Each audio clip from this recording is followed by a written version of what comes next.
il y a au moins un mot capitalisme qui évoque des formulations un petit peu anciennes, mais on a la prétention au cours de cette conférence de montrer qu'aujourd'hui, ce combat, ce vieux combat, le combat tellement actuel, puisqu'il est à la source de toutes nos préoccupations, la source de la destruction de la planète, de nos modes de vie, de notre, pour nous et pour les générations futures, nous avons donc la prétention de montrer dans cette conférence-là que les travaux, les réflexions actuelles qui maillent des combats qui sont venus des années 70, 80, etc., qui aujourd'hui s'articulent avec les préoccupations écologistes, les préoccupations sur les questions de genre, de féminisme, sur les migrations, la persistance de la pauvreté, réactualisent ce combat et cette interrogation sur ce terme, sur le capitalisme, alors qu'on avait plutôt pris l'habitude ces derniers temps de s'adresser au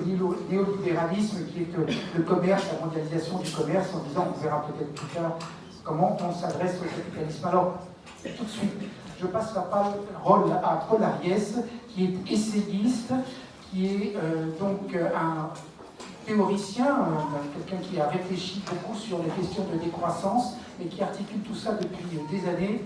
Paul, aujourd'hui, un des grands sujets de ton travail, c'est la gratuité, comment réintroduire la gratuité dans les services, comment cette gratuité est aujourd'hui un modèle, une conceptualisation d'une autre manière de vivre ensemble, de créer société et de contrecarrer justement le capitalisme.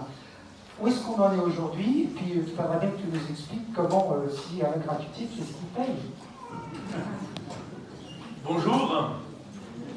Je suis venu partager avec vous à la fois une bonne et une mauvaise nouvelle. Et la mauvaise nouvelle, vous la connaissez, c'est que nous sommes face à une crise systémique. Crise sociale, écologique, économique, politique, anthropologique. Quand on dit qu'une crise est systémique, c'est que quelque chose fait lien entre toutes ces crises. Et ce que fait lien, c'est que le capitalisme a marchandisé tout ce qui peut l'être. Et que toute extension de la sphère de la marchandise se traduira par un effondrement. La bonne nouvelle, c'est que nous avons la capacité aujourd'hui de porter un projet de changement de civilisation. La défense et l'extension de la sphère de la gratuité. Quand on parle de gratuité, il s'agit bien sûr toujours d'une gratuité construite. L'école publique est gratuite, mais elle est payée par nos impôts. Il s'agit donc d'une gratuité économiquement construite, mais également socialement, culturellement, politiquement construite. Et nous avons lancé ce lundi un appel international intitulé « Vers une civilisation de la gratuité ». Ce dont il s'agit, c'est bien de multiplier les îlots de gratuité dans l'espoir d'en faire des archipels et pourquoi pas, demain matin, des continents. Ces îlots de la gratuité, vous les connaissez. C'est la gratuité de l'eau et de l'énergie alimentaire, c'est la gratuité des transports en commun urbains et périurbains, c'est la gratuité des services culturels et funéraires, c'est la gratuité de l'école, de la santé, du logement, et j'ajouterai avec mes amis poètes antillais, c'est aussi la gratuité du beau. Le livre manifeste Gratuité versus capitalisme avance 3 règles. Première règle, c'est que la gratuité ne concerne pas seulement le domaine de la survie. J'avais eu un long débat avec Daniel Mitterrand au sujet de la primauté, de la gratuité de l'eau vitale. Je le dis, la gratuité doit concerner tous les domaines de l'existence, de la gratuité des transports à celle des bacs à sable. Deuxième règle, si tous les domaines de l'existence peuvent être gratuits, tout ne peut pas être gratuit dans chacun de ces domaines.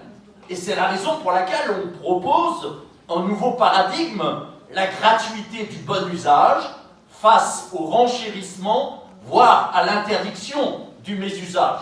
Ça peut sembler compliqué, en fait c'est très simple. Pourquoi paye-t-on son eau le même prix pour faire son ménage et pour remplir sa piscine privée. Ce qui vaut pour l'eau doit valoir pour l'ensemble des biens communs et des services publics. Il n'y a pas de définition scientifique, et encore moins moraliste, de ce qu'est le bon usage ou le mésusage. La seule définition, elle est démocratique. C'est ce que les gens choisissent de faire. Et je peux vous assurer, pour avoir animé plusieurs centaines de réunions sur la question de la gratuité de l'eau élémentaire, que les gens font spontanément très bien la différence entre ce qui est un usage normal et ce qui est un gaspillage. Troisième grand principe, c'est qu'il ne s'agit surtout pas de rendre gratuits les produits et les services tels qu'ils existent. Mais il convient d'utiliser la gratuité pour repenser ces produits et ces services, pour augmenter leur valeur ajoutée sociale, écologique et démocratique. Je suis par exemple pour le retour en régime municipal de la restauration scolaire, mais si on revient en régime municipal, c'est pas pour faire la même chose que la Sodexo. C'est pour faire une cuisine faite sur place, servie à table, et c'est pour aller vers une alimentation relocalisée, ressaisonnalisée, moins gourmande en eau, moins carnée et assurant la biodiversité. Si on doit avoir des petits pois sur la carte de la cantine, au lieu d'avoir toute l'année la même variété, il en faut 4 ou 5. Et j'ajoute que cette restauration sociale, gratuite, doit pouvoir se généraliser demain à la restauration, par exemple, d'entreprises. Vous avez l'exemple de la Suède, un pays qui, depuis 13 ans, assure la gratuité de la restauration scolaire pour tous les enfants d'âge scolaire. Bien sûr, le bilan humain, médical est fantastique, mais je dirais que le bilan social et écologique est aussi extraordinaire. Il y a donc urgence à modifier le cahier des charges du Code des marchés publics pour rendre cette transition écologique possible. Alors je dois vous faire un aveu. Rien ne m'énerve plus que d'entendre très souvent des gens dire, par exemple, concernant la gratuité pour les transports en commun, gratuité pour ceux qui ont payé, d'accord, mais ceux qui ont les moyens de payer doivent payer. Sauf que si vous acceptez ce discours pour les transports en commun, pourquoi ne pas l'accepter pour l'école ou pour la santé? Il y a en fait deux conceptions différentes de la gratuité. Il y a d'abord une gratuité d'accompagnement du système, ce qu'on appelle souvent les tarifs sociaux. Cette gratuité-là, c'est celle pour ceux qui sont tombés. Et cette gratuité, elle ne va jamais déjà sans condescendance.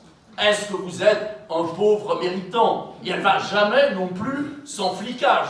Est-ce que vous êtes un vrai demandeur d'emploi ou un salaud de feignant? Et puis à côté de cette gratuité d'accompagnement du système, il y a une autre forme de gratuité, une gratuité d'émancipation. Ce qui est beau avec l'école publique, c'est qu'on ne demande pas au gamin s'il est gosse de riche ou gosse de pauvre. C'est en tant qu'enfant qu'il est admis. Et pourquoi ce qui reste encore vrai pour l'éducation ne pourrait-il ne pas l'être pour les autres grands piliers qui nous permettent d'exister, la santé, le logement, l'alimentation? Après vous avoir fait un aveu, je vais vous faire une confidence. La gratuité, ce n'est pas seulement bon socialement, c'est aussi bon écologiquement. Et je vous laisse méditer deux exemples tirés du livre Gratuité versus capitalisme. Toutes les études montrent que chaque fois que l'eau élémentaire est gratuite, plus d'une centaine de villes aujourd'hui en Europe expérimentent cette gratuité de l'eau élémentaire. Eh bien, les gens, au lieu de gaspiller comme on l'attend, consomment beaucoup moins. Déjà pour ne pas accéder au seuil de renchérissement. Mon deuxième exemple concerne les médiathèques. Quand une bibliothèque, quand une médiathèque est payante, eh bien chacun de nous est un bon petit consommateur. Nous en voulons pour notre argent. Si nous avons droit à emprunter 10 livres ou 10 DVD, nous en prenons le maximum.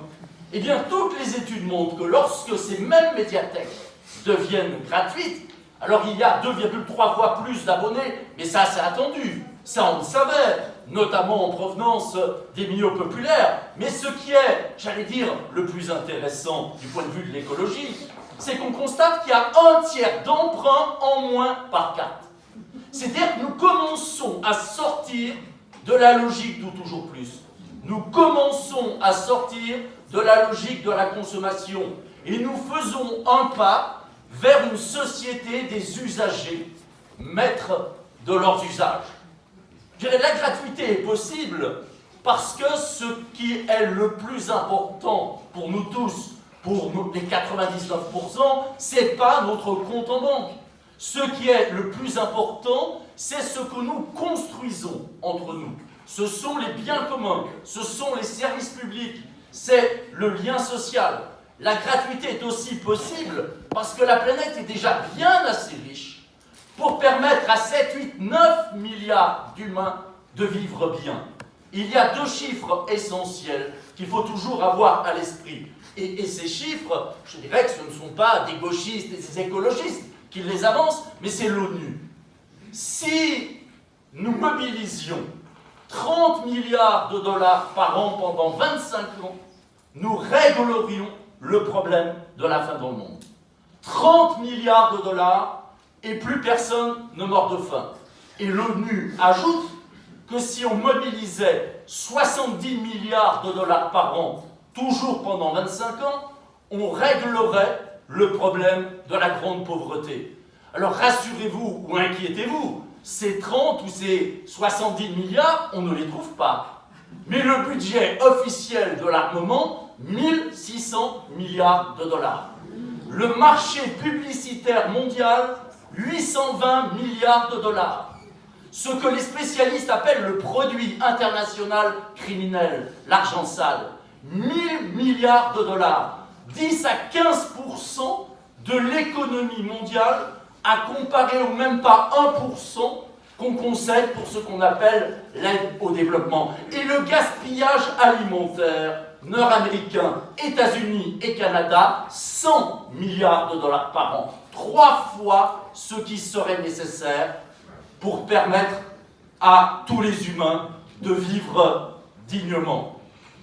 Cette gratuité, c'est effectivement aussi une façon de construire des convergences à l'échelle internationale. Ceux qui mènent les luttes les plus importantes, ceux qui pensent, qui rêvent le plus de gratuité aujourd'hui, ce sont les pays du Sud. Moi, je ne crois plus au lendemain qui chante. Mais si je ne crois plus au lendemain qui chante, c'est parce que je veux chanter au présent. C'est parce que je suis convaincu que c'est dès maintenant que nous avons cette capacité de susciter l'espoir. Le philosophe Gilles Deleuze disait « Seul le désir est révolutionnaire ». Et si nous avons cette capacité à enfanter un nouveau projet de civilisation qui apporte l'émancipation, qui permette effectivement à 8 milliards d'humains de partager la planète, à ce moment-là, toutes les idéologies d'extrême droite et xénophobes peuvent aller se rhabiller. Cette gratuité, elle doit bien sûr se déployer dans tous les territoires. Mais je crois qu'il y a un premier échelon qui est essentiel. C'est celui de nos villes, de nos communes.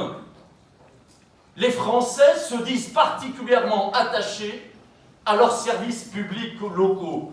Eh bien, je crois que si on arrive à lier cette recherche d'un nouveau municipalisme et cette quête de la gratuité des biens communs, c'est une bonne façon pour rendre leur monde impossible et pour montrer qu'existe déjà, au sein même de ce monde capitaliste, des alternatives sur lesquelles nous pouvons prendre appui pour porter l'espoir et pour tout simplement renverser la table. Voilà, je vous remercie.